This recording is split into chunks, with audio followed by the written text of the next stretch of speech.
某日，麥兜打開 YouTube， 準備睇下搞笑片，放鬆下心情。點開個首頁，結果發現螢幕都係寫住戀愛長跑分手嘅5個原因，如何走出失戀嘅陰影，前途仲會唔會諗返起你？麥兜就心諗，有冇搞錯啊？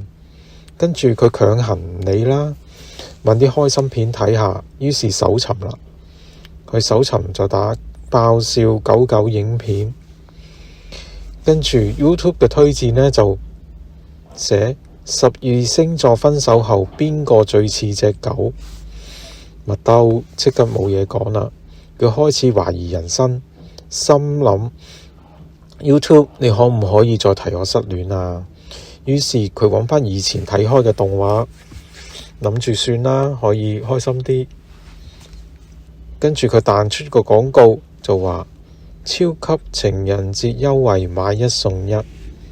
麥兜就心諗 YouTube 你係咪同我有仇啊？